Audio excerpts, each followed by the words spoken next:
All right. Should I text it to you? Yes, you can. I gotta. And 3, 2. Hey, what's going on, Corinthia? I see you. Who else do I see out there? Shout yourself out. Y'all tuning in? It's Thursday night. Did I just share? Okay, I think I just shared it on there. All right. Tell me how I look. I look all right. I'm clean here tonight. I'm letting my light shine. Hallelujah. On tonight. My light is shining. Darian doesn't have a light to shine. Jay does. If he removes the veil. Well, shout out to my brother Jay. Me and Jay, we can let it shine on me. Hallelujah.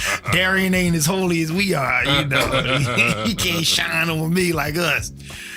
Shout out to all the brothers that, you know, we keep it shaved. You understand what I'm saying? And then, you know, congratulations to the Darians and everybody else, you know.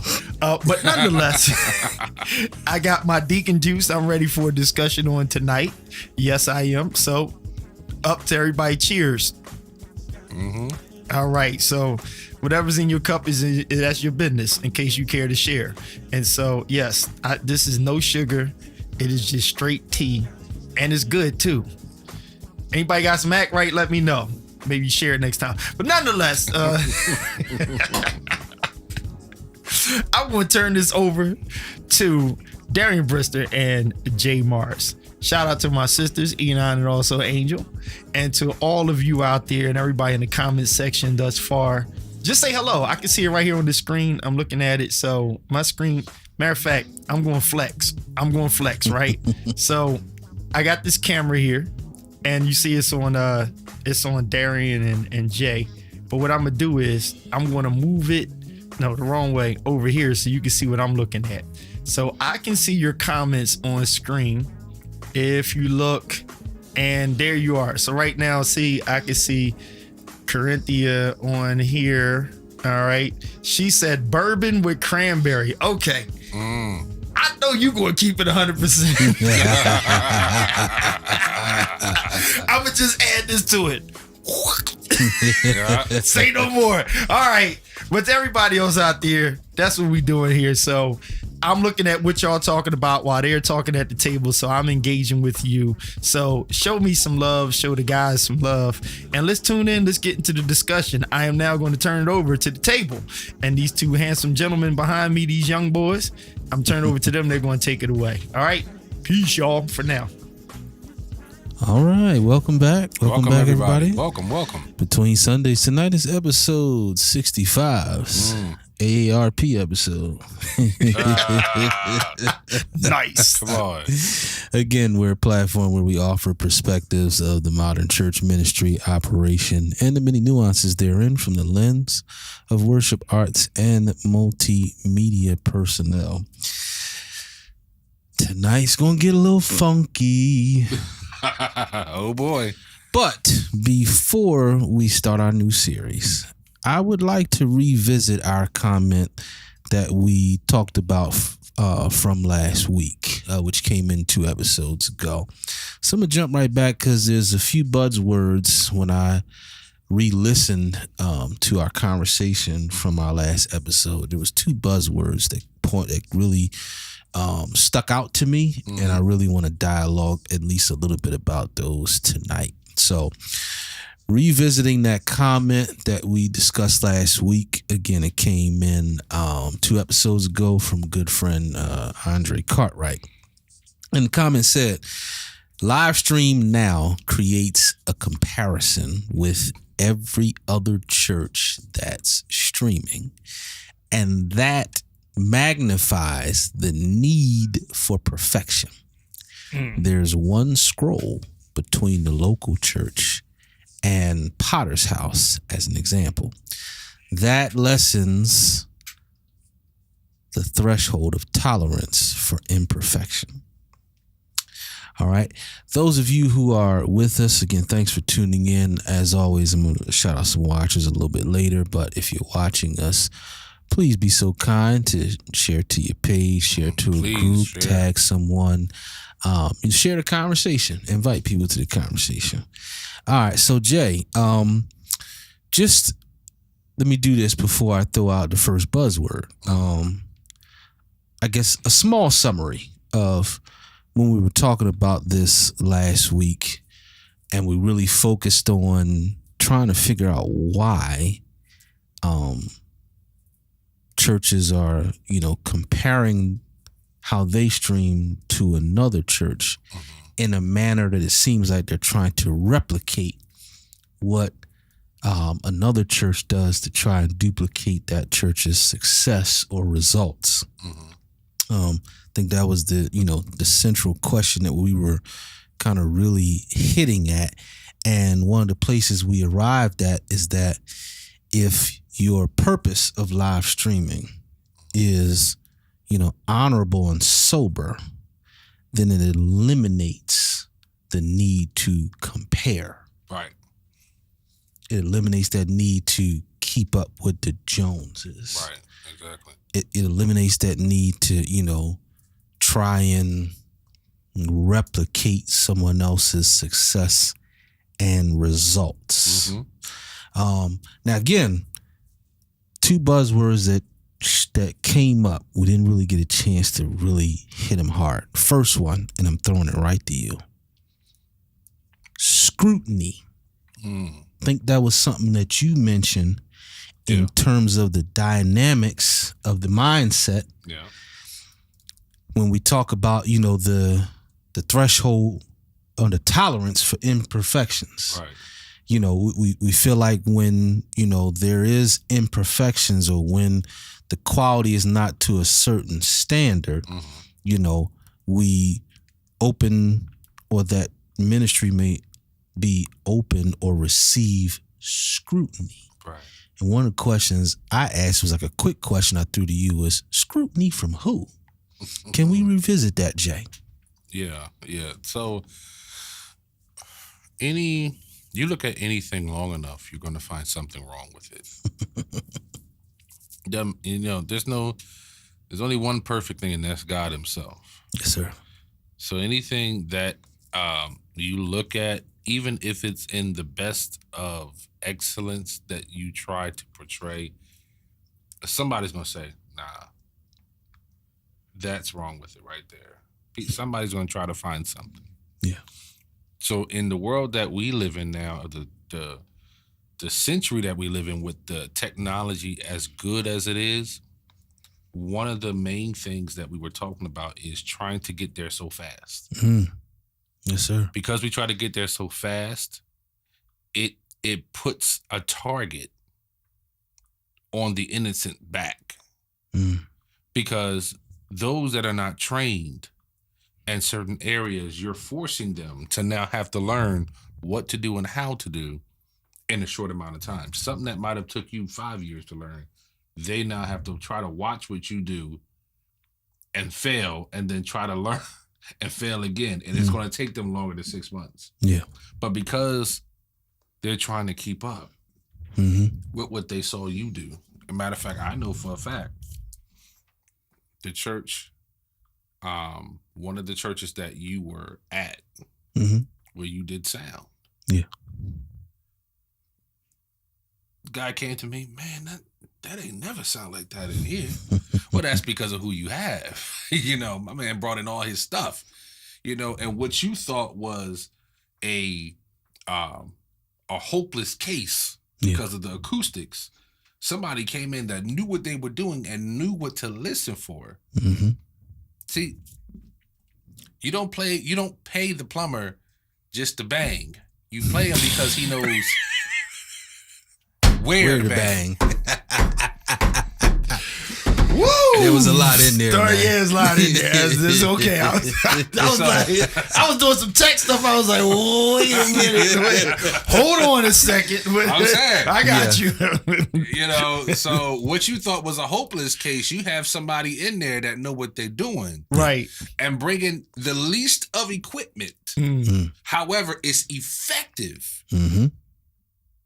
And so because it's effective, you're looking at it like, whoa, how come mine doesn't sound like that. Well, yours doesn't sound like that because you don't know what to do. Yeah. Yep. And those that are in charge are scrutinizing everything you do. So it left you with pressure to now have to try to get this and get that. Now you ordering e-cams. Now you ordering all types of stuff that you may not even need. But because of what you saw he had or she had, now, the pressure is on you from whoever's in charge. I'm not going to say the leadership like that. I'm going to say whoever's in charge. It could be leadership. Yeah. But now the pressure is on you.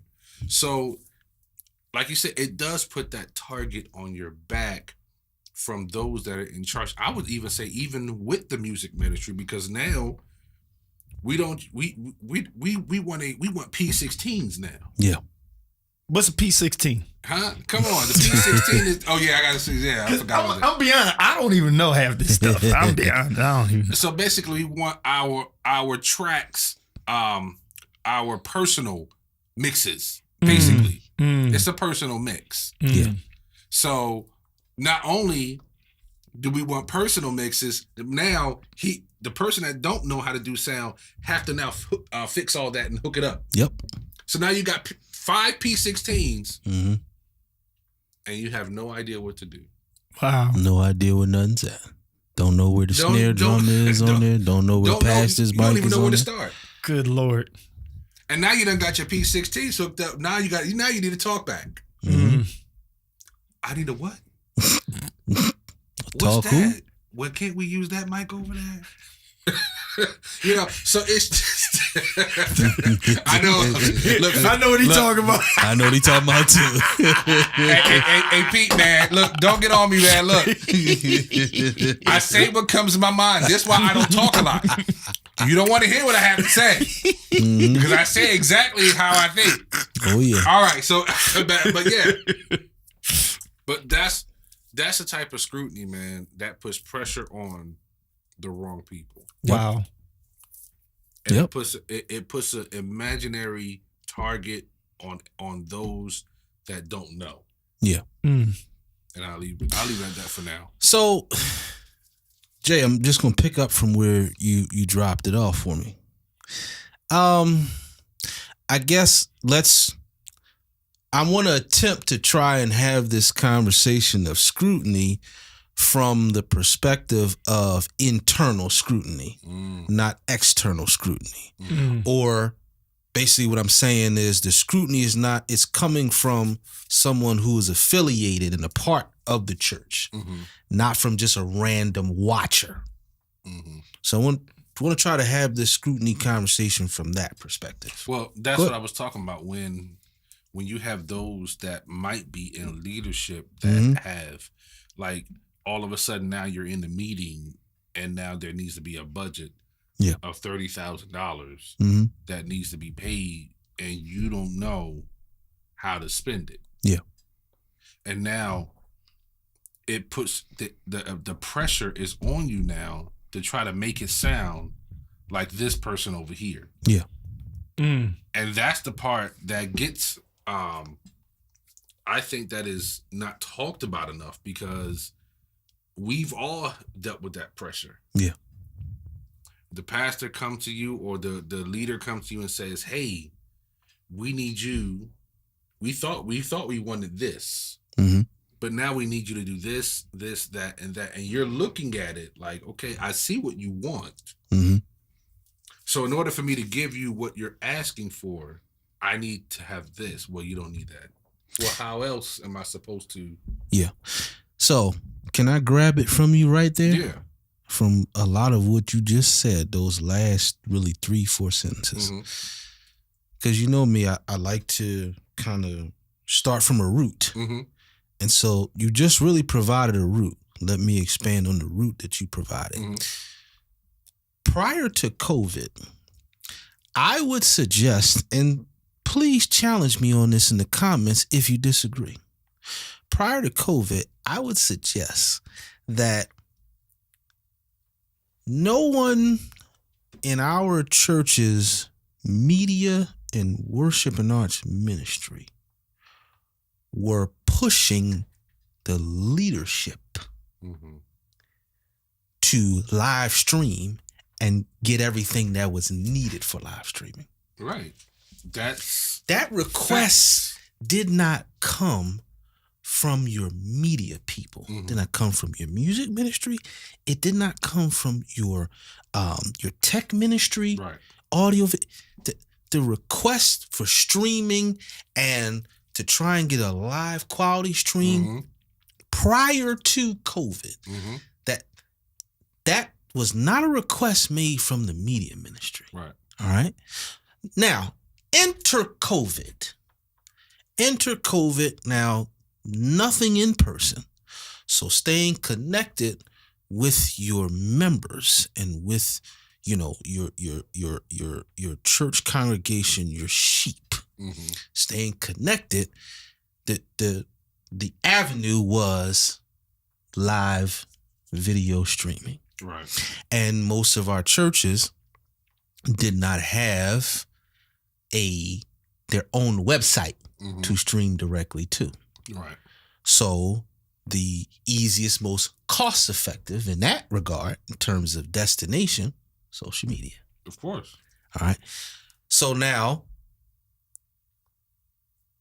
I'm working my way up to this idea of scrutiny, because if COVID kind of pushed us in this direction, just in terms of staying connected and still attempting to do ministry, even during a pandemic. Right. If COVID pushed us there, okay, cool. But I'm trying to, I guess, grab where the source or where someone can build a case of scrutiny of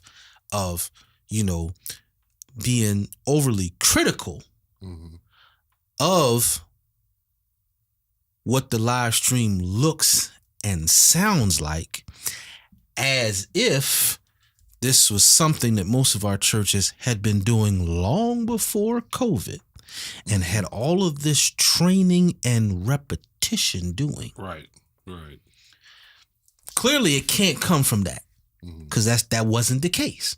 Prior to COVID, most of our churches were not live streaming their churches or live streaming their services. I'm sorry, most, not all.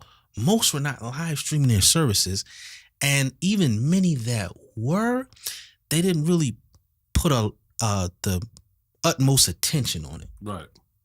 All right. So if the scrutiny can't come from, okay, you guys, in terms of the personnel, you all should, you all are dropping the ball. We've seen you do better. We're used to what? I'm lost there. Used to what? Right. What you used to? No, you ain't used to anything. Used to nothing, because you really just got started. We all got thrust in this here. Right, exactly. We all got thrust in this here. All right, so then that means the scrutiny is not, the source can't be from like past performance. So we just ruled that right on out. Right. So we can't, the leadership, if it's the leadership, they can't scrutinize from the perspective or from the frame of reference of past performance. They can't. Right. All right. So since we eliminated that, got to find somewhere from where it came from. Right. I'm trying to just walk these steps out. Yes, sir. Take your time. To find out the legitimate source from which, we can put this scrutiny on how we're live streaming our service. Now, let me say one more thing. And Pels, if you got any thoughts, I want you to grab it from me, particularly what I'm about to say. When we started live streaming, most did not change the way they were doing their service. Most did not change the way they were doing their service. Right. They just were live streaming the way they did their service. Right. It's just live, right. Why do I bring that up? Because if you're scrutinizing what you see, it's always what you saw. It's the same thing. It's just now, it's out in the wild in terms of, what they call it, Joe Biden's internet. But okay, anybody who walked in the door that wasn't, they saw the same thing. That's it. No different. They saw the very same thing. No different, brother. Pete, we getting there. We are getting there. I had to slow walk this. Yeah. So, okay, it's not past performance. It's not, something we totally or drastically change something just because we're streaming versus not streaming. Again, for the most part, I'm saying this in general. I'm not saying it every church, but in general. So, to the comment that you just made, Pastor Morgan, it came from comparison. Man, look, in 2017, you had T.D. Jakes. You had, what's his face? Joel Osteen, who was still on at that time, and Jesse Duplantis. That was it. Everybody else, you had to search. You had to search, or you had to go to their church. Most, like my brother said, didn't have social media. That presence, that live stream. You had to have TBN and the Word Network. TBN and the Word Network, exactly. Right, TBN and the Word Network in order to have that.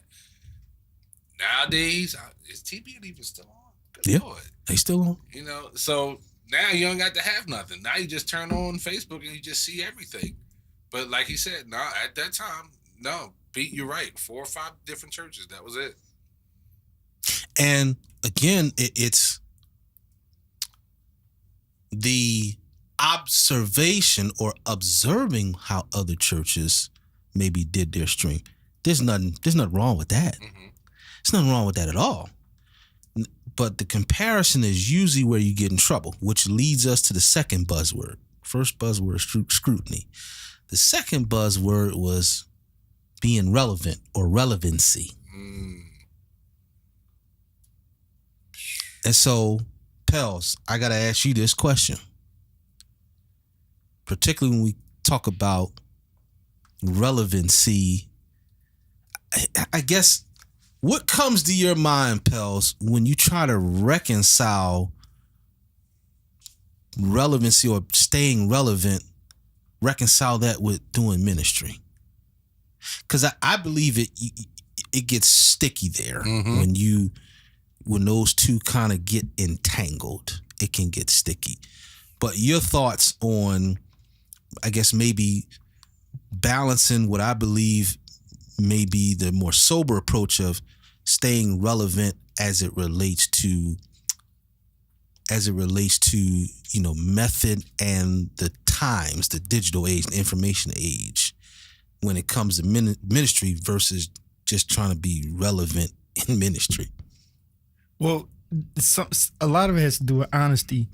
I didn't watch the whole interview, but something that was out in the media when people were mad with T.I., and he said church should become business, right? There's that saying that a broken clock is right twice a day, right? So sometimes we cast off what people say because 90% of the time they're always wrong, or they don't fit into the spiritual lingo that everybody does. And if it's not clergy, or if it's not coming from the speaking in tongues, or I felt this in my spirit, we don't want to hear it.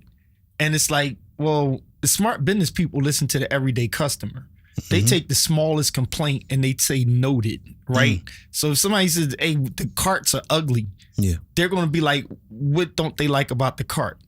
The color. Okay, let's change the color of the cart. Or, they don't have an insert for the baby to sit in there. A company listens to that. The problem with church is they're moved by what the next door neighbor is doing, right? And so now the new next door neighbor is your internet. It's social media. So how did we realize most of our panic from COVID didn't come from outside of our door. Yeah. It came from across the planet.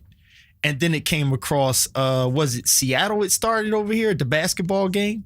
And then once that happened with the ball players, and they were like, oh, ball player got COVID. And then it was just like, oh, then everybody started looking. Then it was like, okay, you got to close the businesses. Then you got churches stopped because businesses were closing and schools were closing. And then here's the problem. Churches were still, oh, we believe the Holy Ghost. And until somebody died, then it was like, oh, whoop, hold up. Maybe God trying to tell us something different. And then it was like, well, what do we do? And then, Darren, you made a great point. Where we just started streaming what we was already doing. Right? And then we found out that ain't work. Then we found out the choir don't sound as good as we thought they did. The soloist ain't as dope as we thought she or he was. And then we realized the preacher ain't got nothing but a hoop. Because now nobody want to hear you. Won't he do it? Hey, yeah. The phone falling and stuff. It's like, yo, that's not going to, I don't hear nobody. Well, it's only them in their house. So you can't rely on the cheerleaders to make the sermon sound good. Either it sound good or it don't. Either you moving them or it's not. You can't rely on a bunch of people with the stank face like you're doing something because there's nobody to look at other than their phone. So then people had to figure that out. So then they were like, what's this? It was how I kind of became a little popular because I had to figure outable with cameras and stuff. And then I started getting jobs. Hey, we need you to set this up. Why? Because I need to look good on camera. And I'm sitting there like, hey, I'll take the bread, but looking good is not going to effectively change anything.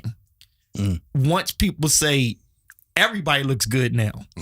Now it comes back down to what are you saying? Then if all you had was your shout, then you need to have cameras and gimbals to chase you around with your shout. And if you don't show me that, I'm not watching. But here's the 300-pound gorilla in the room, and I'm going to shut up. It was still about the money. Because if the people don't come in the four walls, there wasn't enough faith that we can get the money. I'm just keeping it 100%. That's right. So we had to figure out what are we willing to invest to get the money. And that's what that's what happened with Tandre and them. My bus. I'm going to spend the money to make sure I can get the money. And nobody was really thinking about what is the purpose here. And I remember telling some pastors, they were like, what am I going to do? I was like, the Holy Ghost is saying, talk to people now. And then for some people, the first thing was talk to your people. Now you're allowed to get intimate with your people. Absolutely. Oh, but they streaming. And you think that they getting all the money because they seeing more people on social media when you should have been in your Zoom to now cultivate with your people. And so it just got into a clusterfunk. And what we didn't realize was churches became the people that want to be recognized on Instagram. Churches became, I do ministry for the likes. I do ministry for the views, not for the message, not for salvation. I'm doing it for stats. And then you realize I can't win at this game. Then the doors are open again, and you're not just satisfied with people coming back in the doors. You're still trying to reach the world. Well, as somebody said, and y'all just said it, it take 2 scrolls and you got Wheeler, you got Jakes, you got somebody that's 20,000 times better than you. And if you chasing that, you are so far down the totem pole to get there. So that's just my take on it. And if you still try to aim at that now, you are losing the battle. Jay, I wanna put relevancy in a bit of a, let's say, musician analogy. Let me shout out some watchers first. As mentioned, Pastor Pete Morgan, Martin Witherspoon, I believe that's either PI or PL Chest, Linda Mintz Scott, Dave Johnson, Nick Hill, Mon Odom, Josh Gilmore, Sherelle Green. I hope I pronounced that right. 1 Corinthians, Nicole. Thank you all for tuning in.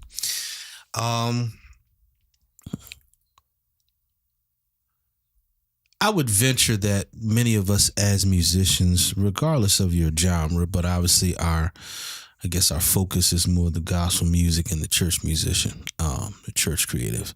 As musicians, I think many of us, we strive for a level of staying relevant as it relates to our ability and our versatility.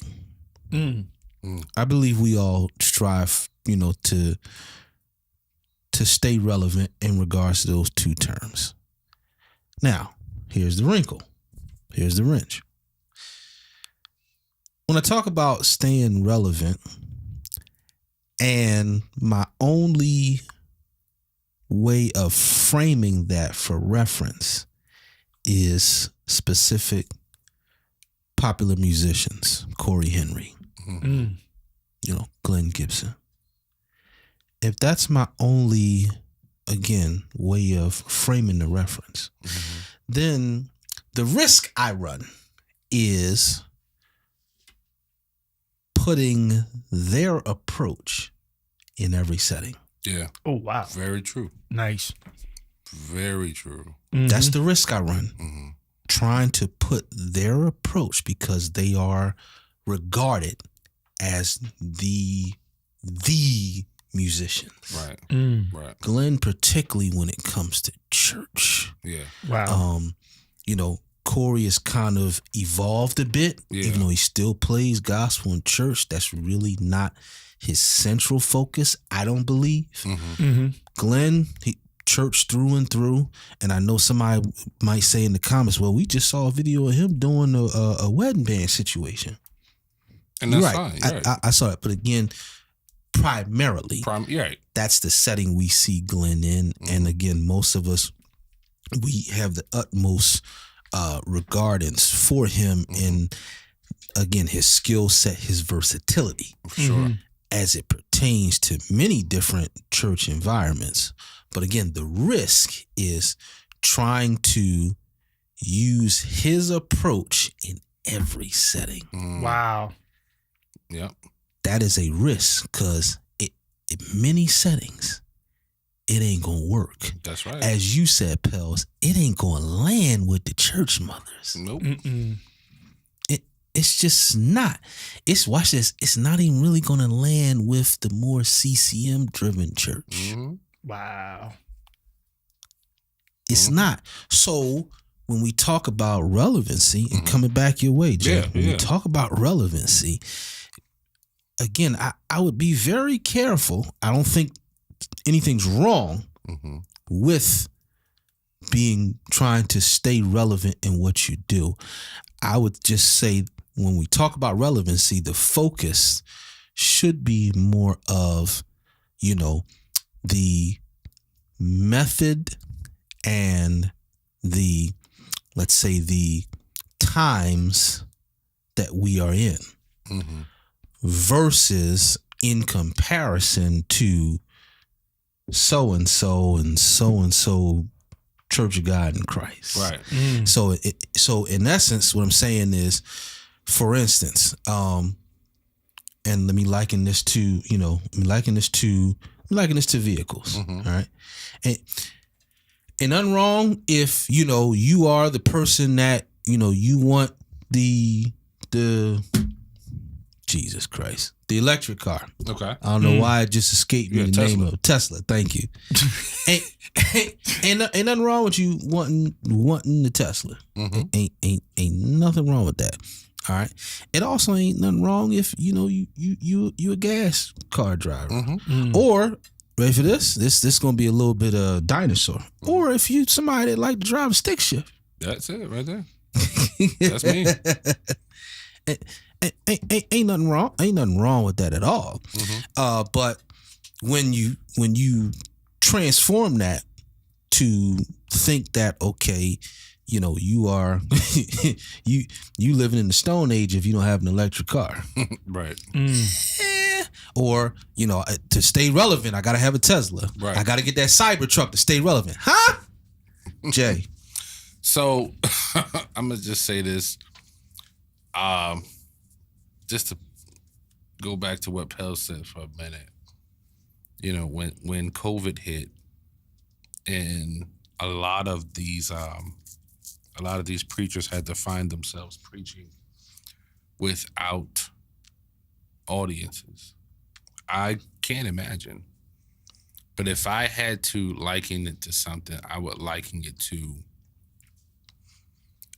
and both of these musicians will know, I would liken it to being at an apostolic church with an upright piano and the broke sustain pedal.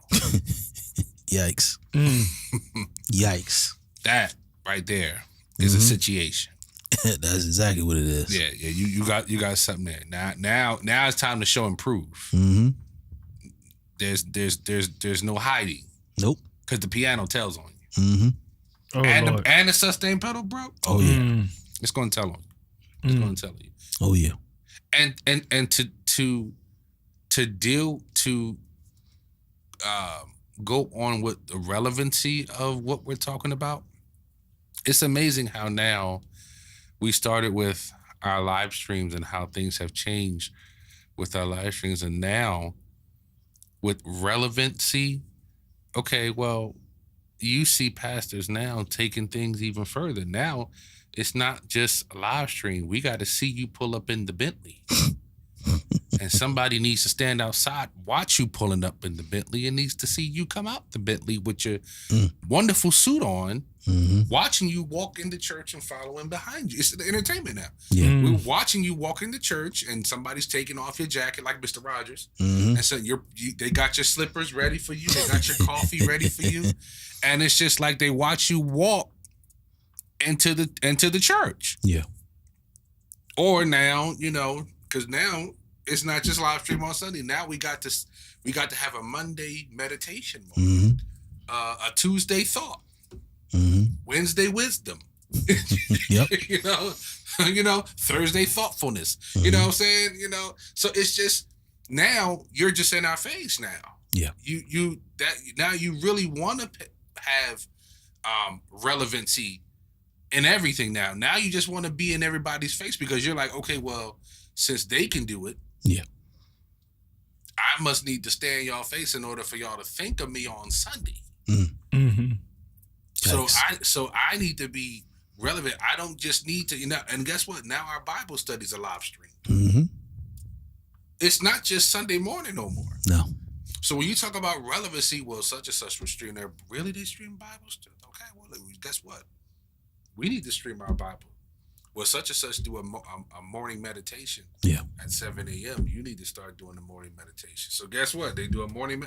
So it's just like, now it's you can find anybody on live or any church service on live stream now at any part of the day.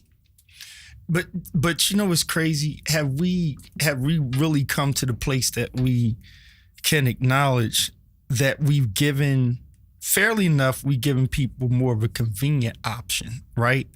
Because now we can window shop when it's already hard enough. Like, look at the irony of us saying, like many churches, I remember the pastors that were totally just like trying to encourage other people, like, I ain't scared of the Holy Ghost. Ain't nobody scared of COVID. And it's like, all right, well, do you? Like, and the proving point is not, oh, nobody died. I lost a member in COVID, right? I went to the hospital like full geared up, wrapped up like I'm going to Mars or something, just to pray for somebody who 2 weeks later I'm doing their funeral and going to the gravesite, right? So I'm always going to remember my sister Kim, right?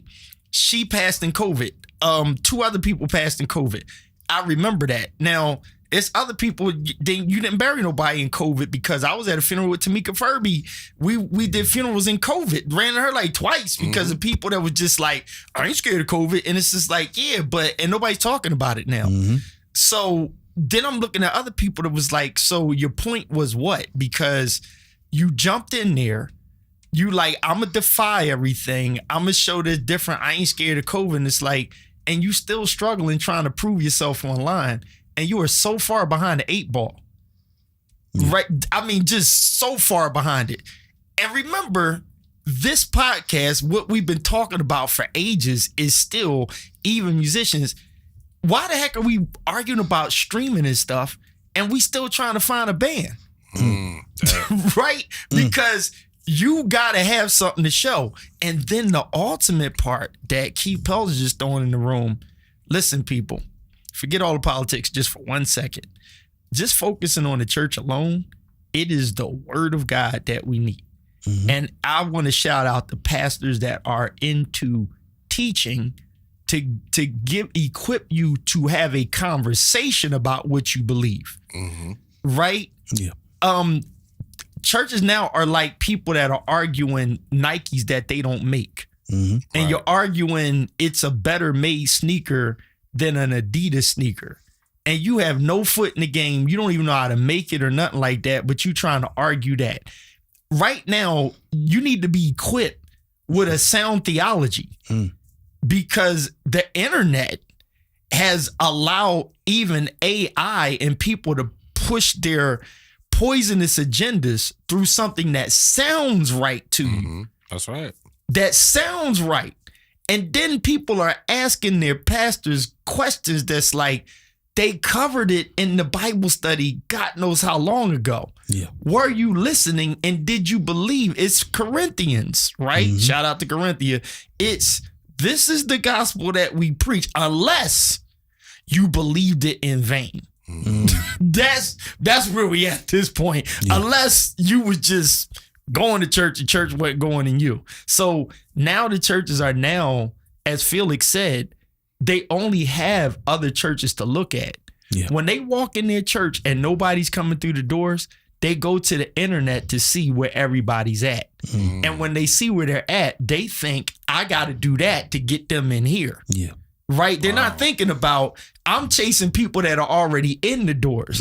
When you walking past people that's right outside your door, they're not looking at your live stream. They're right outside your door. The methodology ain't to try to get them to find you on the phone when they speaking to you before you go inside the building. Absolutely. So it's and then back to Darian's point. And then what are we doing? We're trying to equip ourselves with to build something that we don't even know what we building. Well, it tells me, go for it, man.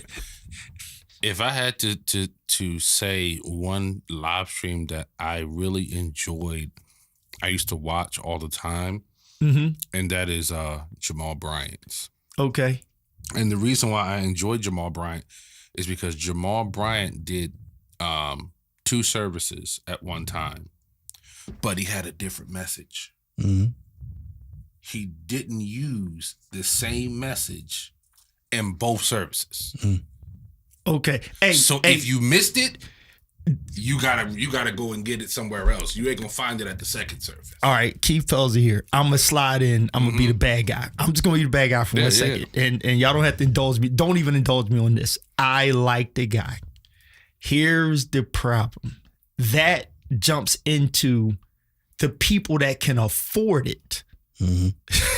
Right? Yeah. That got the blank check to get it to the point to grab the attention of somebody like yourself.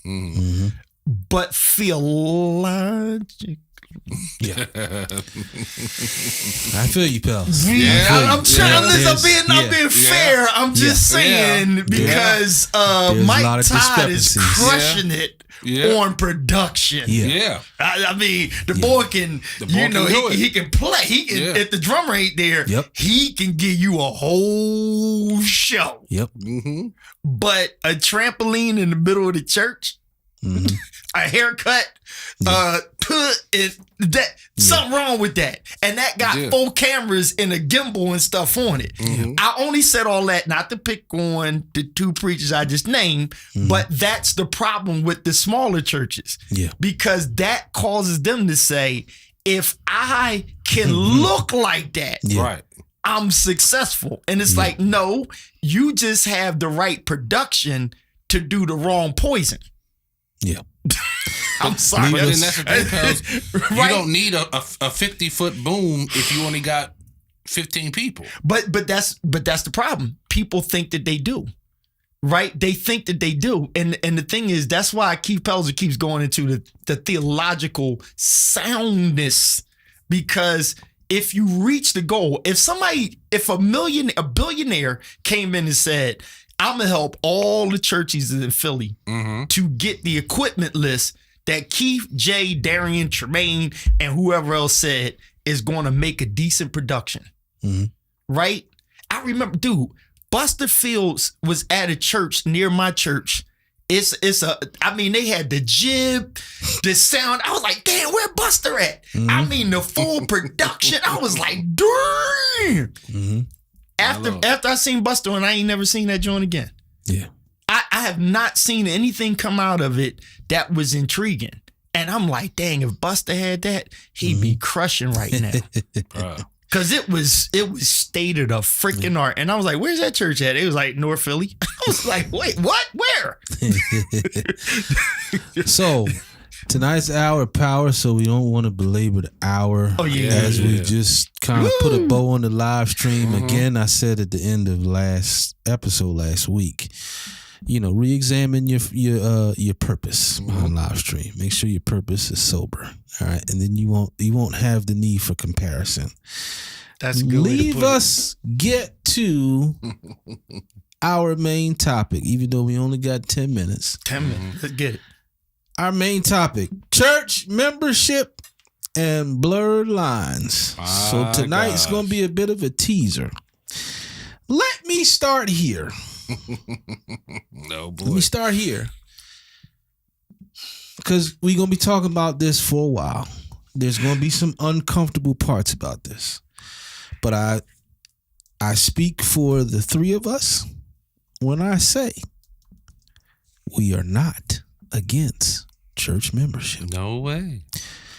We are not against church membership, and we are not necessarily against the hired creative becoming a member where they're hired. Nice. So please let me start there. We're not against church membership. We're not against the hired creative becoming a member of the church that they were hired at.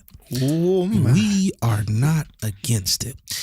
Here is what I believe is, let's say, the biggest agent of gaslighting. Uh-oh. Yeah. I believe one of the biggest agents of gaslighting when we approach a topic like this is that there is a divide between a set of generations. There's a divide between, let's say, your baby boomers and your older generation X.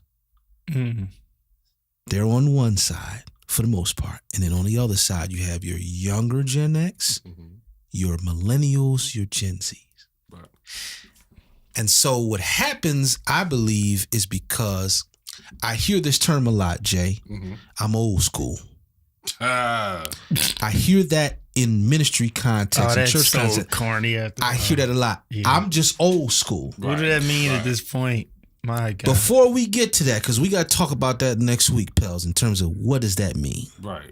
But the reason I bring that up is because that's one of the things that I believe is kind of the cause of this communication divide, where on the side of the younger Gen X, the millennials, the Gen Zs, we ask more questions. When they were young, the baby boomers and older Gen X, they didn't get to ask those questions. Right. God dang. We were told don't question God. They don't get to ask a question. So now that we are asking questions, it comes off to them, or many of them, or a good segment of them. Let me not blanket, because we don't do blankets. It comes off to many of them rebellious, standoffish. That's just how it, because again, their frame of reference was, that's just stuff you don't question. That just, why do you need this drawn out explanation about it? Right. But again, that's their frame of reference. Where again, with us, we're looking for better understanding. Right, has to make sense. We're looking for a better understanding of things. So I think again, that's kind of the biggest agent that kind of gaslights this conversation, because I think again, the younger Gen X, the millennials, the Gen Zers, we have more questions about, topics such as this, where your baby boomers and your older Gen X, they're just black and white about it. Right. They're very black and white about it. So again, when we're talking about church membership, my biggest question that's probably going to take us a couple weeks is, what is the objective? What is the goal? But don't of you church think, membership? But Come on, don't you pals. think that? So this sounds like I don't want to reference T.I., but it goes into the understanding that when you look at the church, I'm seeing a lot of people arguing the fact that church is a business unapologetically, right? Okay. It has a business component to it, and it needs to in order to work. That is a belief of some people, and it's okay, right? The issue starts to become simply this: what is when you say membership, right? Because I thought about it, I totally agree with membership. The problem is the trauma, the implications that come with certain membership, because people aren't clear. We want members because we want your money, Right. not because we're going to, actually help your spiritual growth. Yeah. Right. We're gonna put the flag out there. It's like some memberships is like the promises of President Orange. Yeah. Right. We're campaigning. I'm gonna do all this for you, and then you don't do nothing that you said. These are all the perks if you become a member. Yeah. Last I remember, when you are a member of Costco's or something, you pay dues, and you pay dues to buy from. You pay a membership fee to buy from, to have an exclusive right to spend your money. Right. So there's a fake push that membership means you're going to get something out of it. It's like, am I joining the body of Christ, or am I joining this establishment? Because if this establishment is at Broad and Butler, that's where I'm in, right? And I am sowing into this, but you're telling me I'm sowing to God. Technically, I'm not sowing to God. Right? My really money is not there? sowing to God, because You really gonna go there, huh, I'm pals? just keeping it 100%. I'm across the board here. So even if I as leadership want to compete with, I don't want to call it that, but that's basically what it is. I want to compete with a Jamal Bryant. I want to compete with a Felix Morgan. I want to compete with a Sharon Baptist. I'm trying to raise money to get the camera they got. I'm trying to raise money so that my band and my praise team sound as good as them. And I'm asking people to join this membership. Yeah. Right? I say kingdom, but I technically mean I need you to be a member. Because we have a budget to achieve a certain goal. Now, here's the problem with that. The gospel done got lost in all of that. Because if I'm really concerned about the gospel, I just need to create an atmosphere.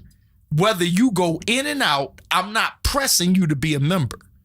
I got a shout out just this past week from somebody, me and my wife, because I forgot this person was coming to our church and they never joined. I never asked them to join, never forced them to join, didn't send no agents to tell them to get them to join, didn't have no usher to grab them on the arm when the doors of the church was open. And you know what their testimony is? I got love, I got relationship, I got support out of them. They put money in the plate and was never a member. Right. Period. That's a choice. That's it. It's a choice, not you're not going to heaven unless you're a member of a local church. I'm sorry. I mean, I don't think Jesus had a bunch of members in the 12. Right? But he still fed 5,000 and they weren't members. Mm-hmm. They were followers of Christ. That part. That's the thing. So I agree with Darian. I still agree with church membership. It's the nuance of what people talk about membership is and the trauma and the pressure from. I went and visited because I saw you there live stream and I went and visited and they tried to make me a member. I'm not going back. Uh-oh. Jay Mars, your thoughts, man. Go for it, Jay. Man, look.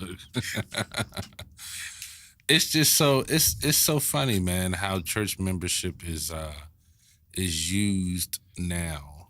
I'll get into it more next week. Mm-hmm. But, to close us out, man, my thoughts are just church membership should be more about service. More than anything for me, man. Service toward the ministry that God has led you to. Mm. Whatever that service looks like. Whether it's usher, whether it's deacon, whether it's trustee, whether it's musician, if you decide, and that does not mean that the church still cannot take care of you financially. Mm. That's another area.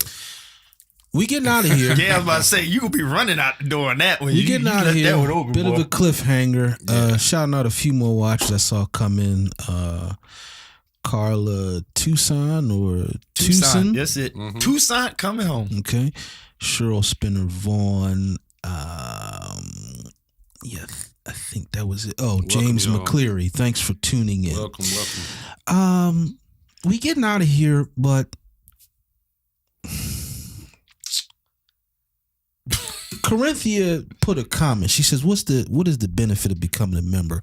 And again, this is something we hope to talk a lot about over the next couple of weeks. It raises a thought for me when I see that question, because again, it's something that I asked when I was talking about something that you normally hear around the time of the right hand of fellowship, when you've done like your new members class and you've been baptized. Mm-hmm. But let's leave on this. All rights and privileges. Yeah, let's leave on this. All right.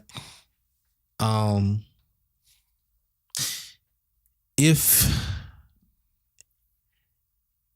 we're promoting that there are benefits and.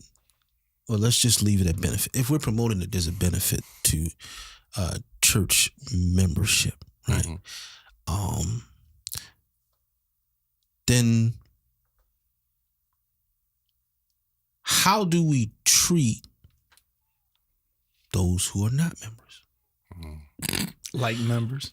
Are they until somebody die? Are they restricted? From whatever this benefit we're no allegories talking about, right? Are they restricted because they're not? How does that? How does that work? How does that work? That's what I'm asking. How does that work? How does that? What we got in here? Listen, we'll be here next Thursday. Yep. We talking about this from the top of the show next Thursday. This is gonna be good. The controlling question is. What's the objective of church membership, or what is the goal of church membership? It's going to be whether good. It's from the perspective of the church itself or the perspective of a member or a potential member. What is the objective? There's so many positives. There's a bunch of positives. I got the song queued up. There's a bunch of positives in there. So let's not leave out on. And I'm not talking to y'all, but I don't want people that are watching to leave out being like, "Yeah, passing the members." No. I agree, and that's why I mentioned it's a choice, not a pull. Right. Yep. And if we have the confidence that I think they'll come if you don't force it. Mm-hmm. Right. It should speak for itself and you decide totally I want to dedicate here, because some people aren't to be positioned in one spot. They're not going to be fruitful if you park them in one spot, because now their obligation. You may need a Darian to run to 5 different churches on one Sunday that he's not a member of. to help for the kingdom. Right. We'll definitely dive into it next week. Pels, you done went to like episode 4 and 5 tonight. Oh, God. Jay gotta get out of here. We I'm gotta your let him co-host, D. Brister. I'm Jay Mars. Oh, Hey Lord man, have you got mercy. that tune called "Felt Like I It"? got it, and here it is. We gonna get flagged, but y'all need to hear this one here. Yeah, that's the one, dog. Because I felt like it. I hear you, Doc. Come on, Trey.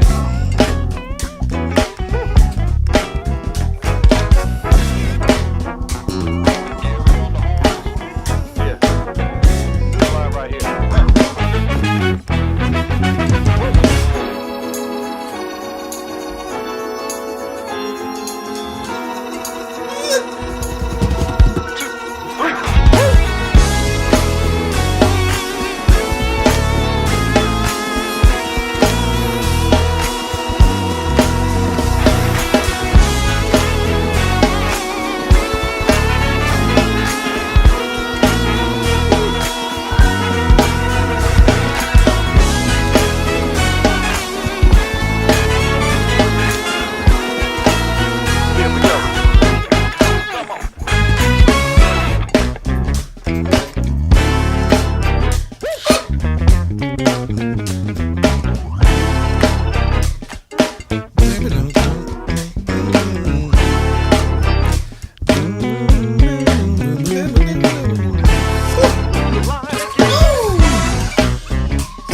Sandra, I see you.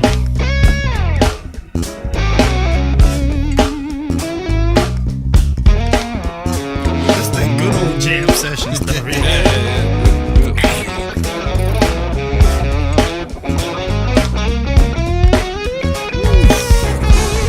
I like the mix. It feel close.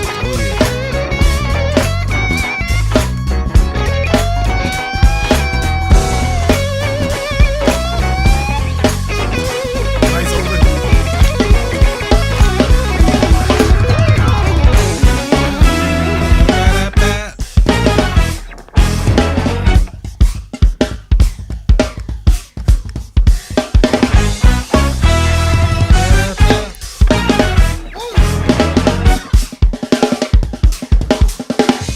You hear the effect?